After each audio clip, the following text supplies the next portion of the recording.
అందరికీ నమస్కారములు. Today is another good day. We are going to have a session on Dharma Sastras.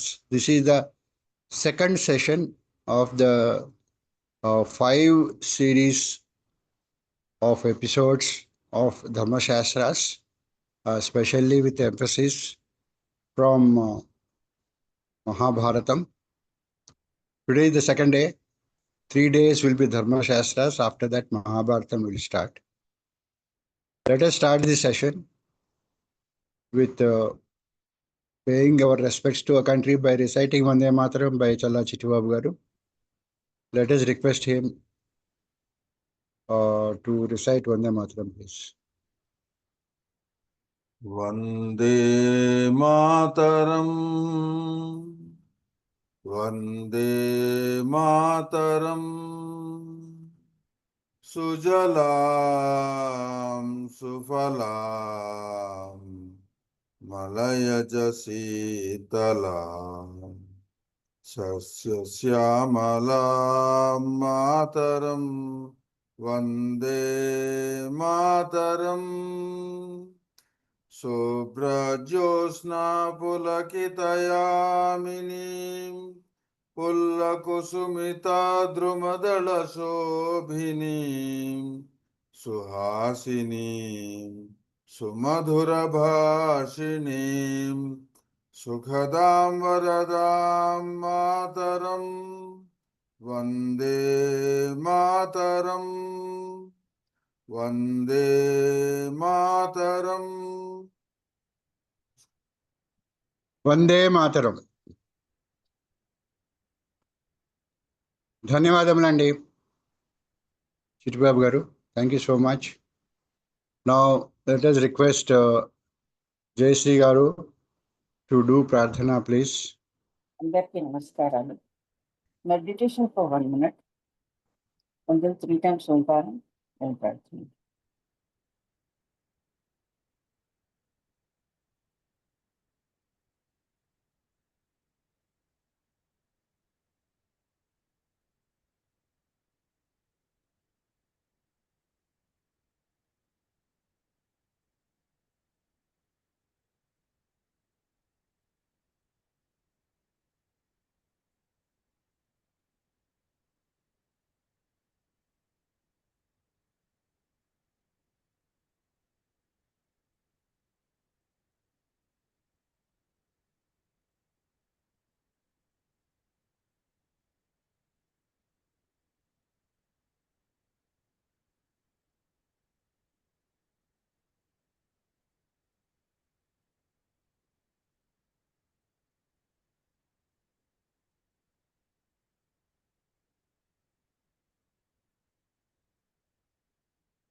ॐ गणानां त्वा गणपतिगुं हवामहे कविं कवीनामुपमश्रवस्तमं ज्येष्ठराजं ब्रह्मणां ब्रह्मणस्पत आन शृण्वन्नोतिभिः सीदसादनम् ॐ श्रीमहागणाधिपतये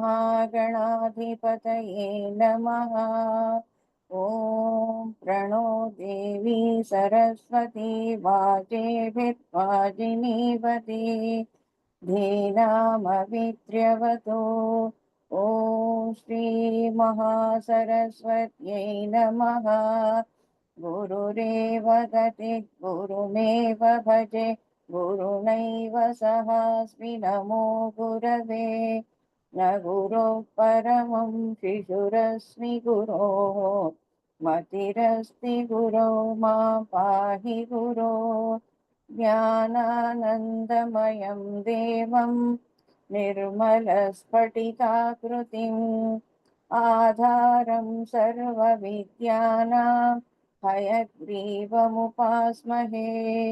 श्रुतिस्मृतिपुराणानाम् आलयं करुणालयं नमामि भगवत्पादशङ्करं लोकशङ्करं। शङ्करं शङ्कराचार्यं केशवं बादरायणं सूत्रभाष्यकृतौ वन्दे भगवन्तौ पुनः पुनः। ईश्वरो गुरुरात्मेति मूर्तिभेदविभागिने व्योमवद्व्याप्तदेहाय दक्षिणामूर्तये नमः।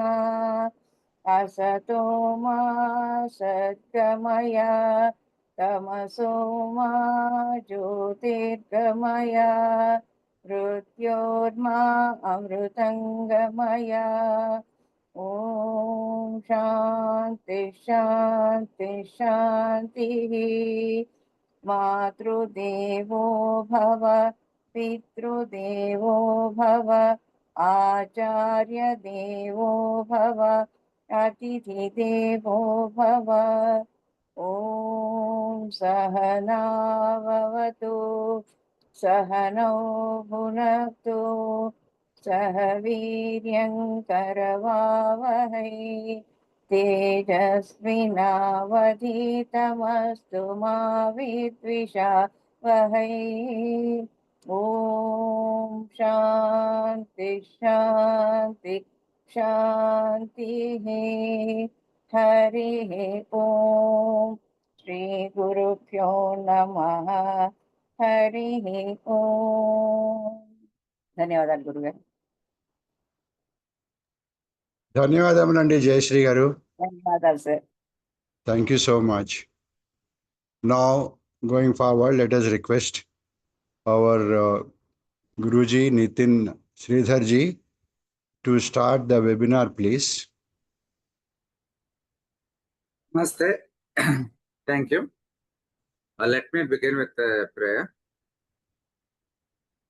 Vakratunda Mahakaya Koti Surya Samaprabha Nirviknam Kurume Deva Sarvakaryeshu Sarvada Jayanti Mangala Kali Ratrakali Kapalini Durgakshama Shivadhatri Swaha Swatha Namostate Sada Shiva Samarambham Shankaracharya Madhyamam Asmadacharya Paryantam Vande Guru Paramparam Shri Gurupyo Namaha Hare Om.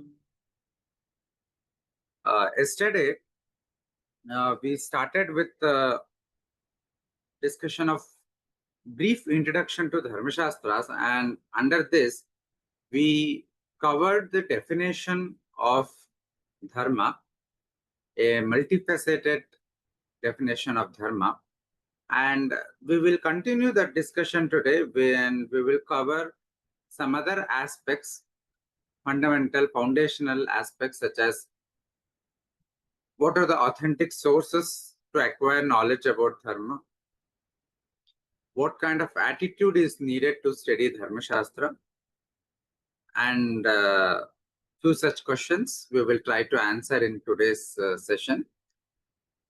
Let me share my screen.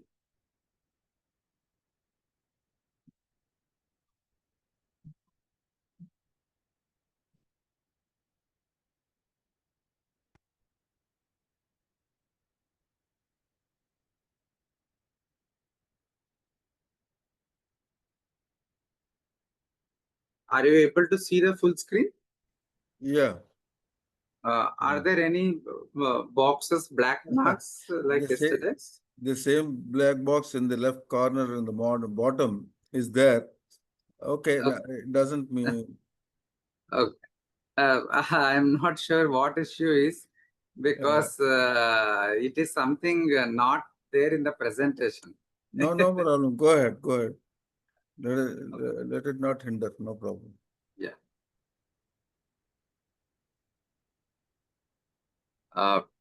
Today I'll try to finish my talk a little bit early, because I need to leave by 7:45.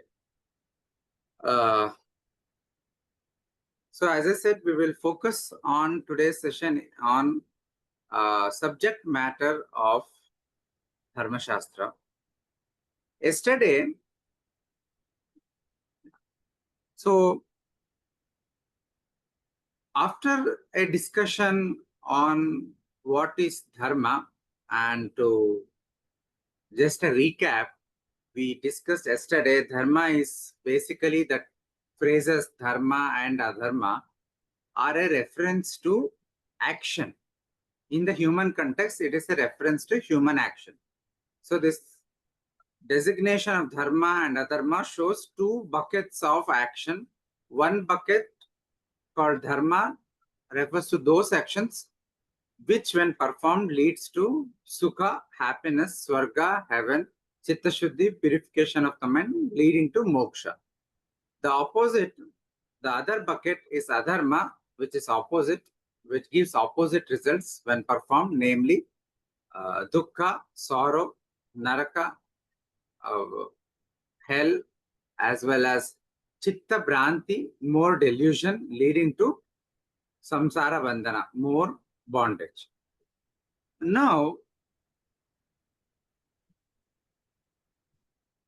the question is, how do we know what action is Dharma and what action is Adharma?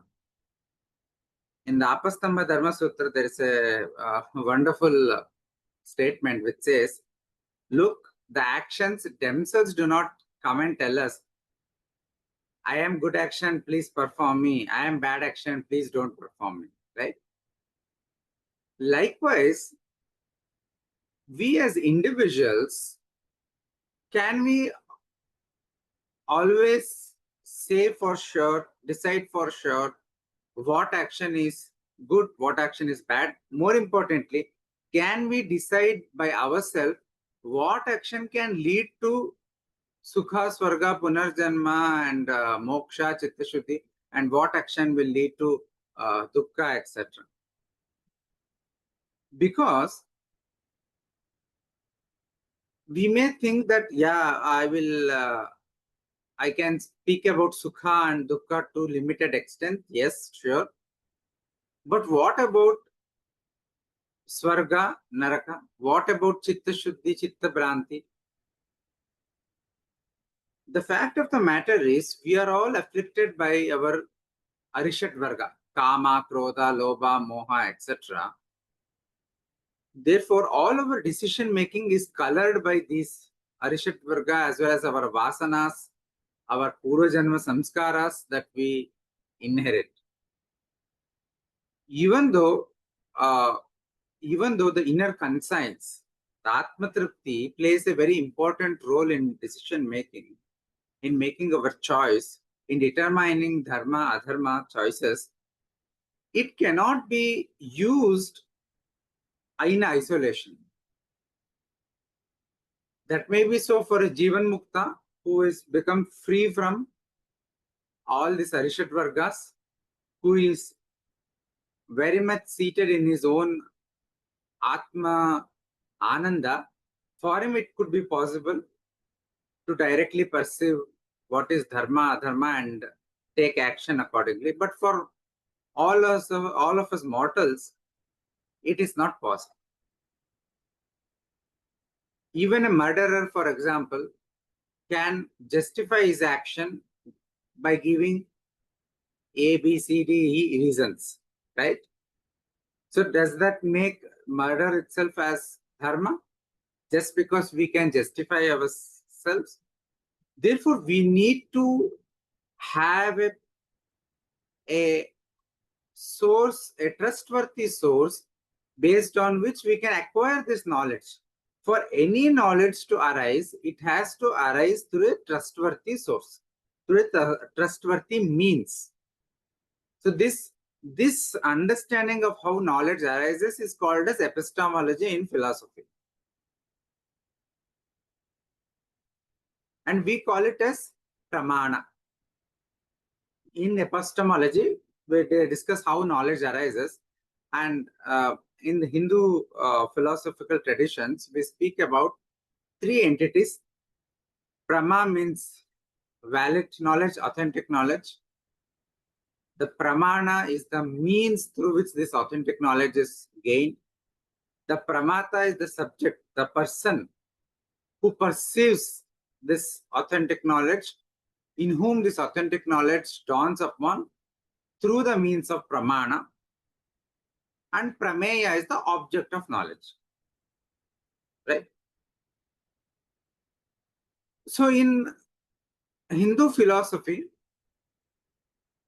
we have recognized as many as 6 independent sources of knowledge, sources of authentic knowledge, the 6 pramanas through which authentic knowledge can be gained. They are pratyaksha, direct perception. I see a cow in front of me and perceive it that there is a cow in front of me. This knowledge that there is a cow in front of me arises through this perception. That is pratyaksha. Anumana is inference, logical inference. A very famous common example is you see a smoke coming out on the hill and you infer that there must be a fire on the hill. You infer it on the basis that everywhere else you see a direct connection. Everywhere we see, wherever there is fire, there is a hill. Wherever there is a fire, there is smoke. Through this universal connection between them, we infer that because there is a smoke on the hill, there must be a fire. So this is logical inference, anumana. And then we have upamana, which is analogy, comparison. Like if somebody asks, how does a wild bison looks? I don't know how does it look. And somebody may describe it by keeping a cow or a buffalo as a reference. It looks like this cow, but with these changed factors. This is called upamana, wherein you express knowledge, wherein you gain knowledge through comparison. Then we have arthapatti, which is postulation or derivation from circumstances. This is also considered an independent and a valid source of knowledge. Arthapatti is basically a very common example is Devadatta. There are 2 statements. There are 2 statements with 2 observations. For example, there's a person called Devadatta. He's putting on weight. He's gaining weight. But at the same time, nobody has seen him eating during the day. He is not consuming food during the day, but still he is gaining weight. So the conclusion, therefore, the inference, here it is not the direct inference, but it is a postulation. Inference based on postulation. Since he is putting on weight, he must be consuming food. But since he is not consuming food in the morning, we know that he is not eating in the morning. Therefore, he must be eating a lot of food in the evening. So this is called arthapatti or postulation. And then we have anupalabdhi, which is a recognition of absence of an object which was previously there, which was previously perceived at a place. Say, if you have a vase in your house at a particular place, somebody in your house changed its location when you are outside, And when you return back to the house, you suddenly notice, oh, the vase is not there, right? So this is Anupalabdhi. And then there is finally Shabda. Shabda means word. Shabda means testimony. It is a testimony of trustworthy source, Apta Purusha or Apta Shastra. Apta means a trustworthy person, a trustworthy text, a trustworthy source, which honestly which truthfully presents a subject matter. That is called Shabda. Now, this was the kind of a brief primer on Hindu epistemology. So returning back to what we were discussing, we need a authentic source to have proper, reliable knowledge about what Dharma is. And that authentic source, we already just enumerated now that there are as many as 6 sources of knowledge that have been identified in Hindu philosophical traditions. Can Pratyaksha be the means to know what Dharma and Adharma? Not really. We can do some ethical diagnosis of society using Pratyaksha and Anumana, definitely that is there.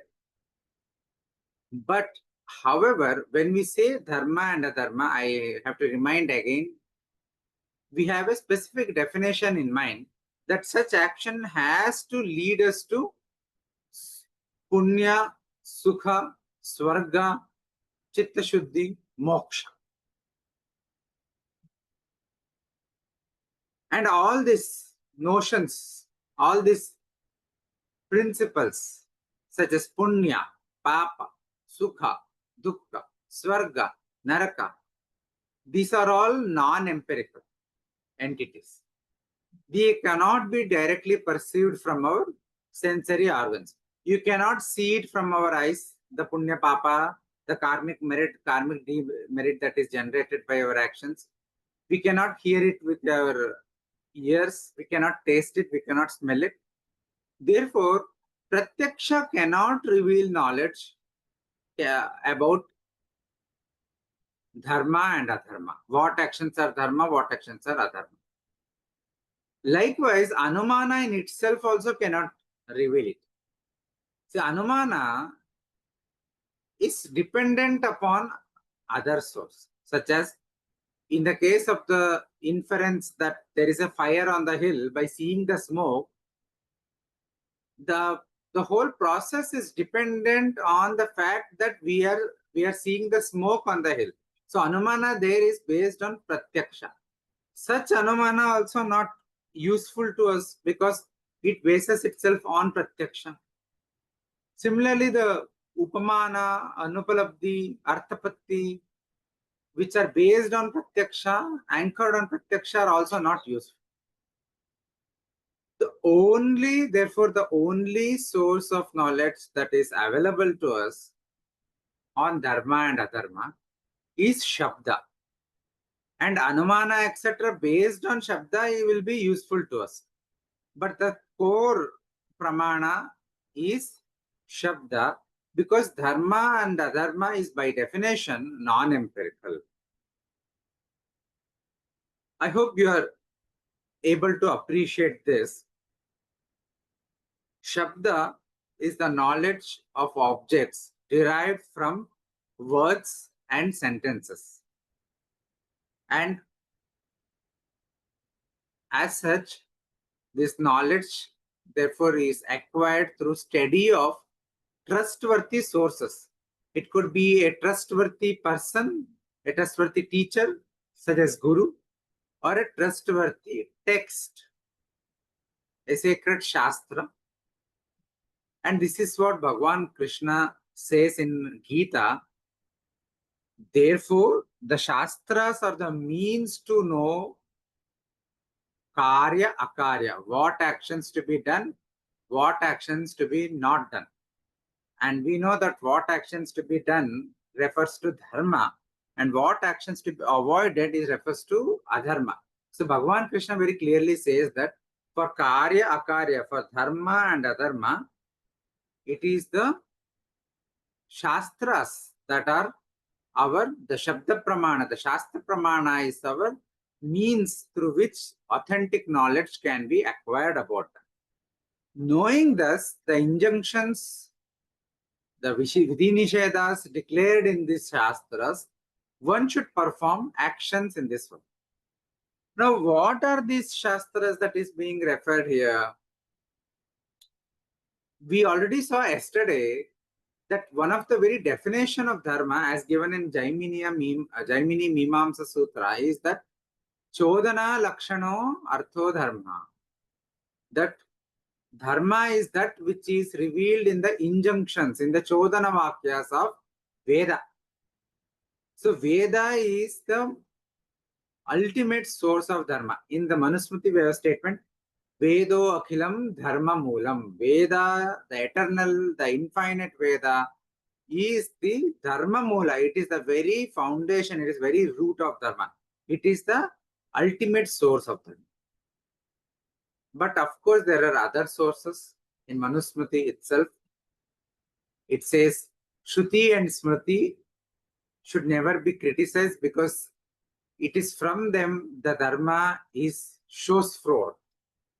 Dharma is revealed.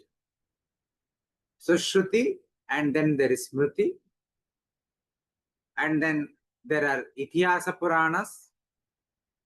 In the commentary on this Bhagavad Gita verse, where Bhagavan Sri Krishna says about Shastra as the Pramana, Shankaracharya explains the Shastra primarily refers to Veda. Shri Madhusudana Saraswati, in his commentary Gudhartha Deepika, elaborates that it refers to Veda as well as the Smritis, Itihasa Puranas, etc. Same is repeated in Ramanujacharya, wherein he also mentions Shruti, Smriti, Itihasa Purana, etc. So we know, therefore, that authentic source of dharma are Veda, Smriti, Itihasa, and Purana. And among them, the Vedas have the most exalted position because Vedas are Nitya. They are Apaurisheya. They are the most prominent and they are the independent pramana for dharma. All others are dependent upon it.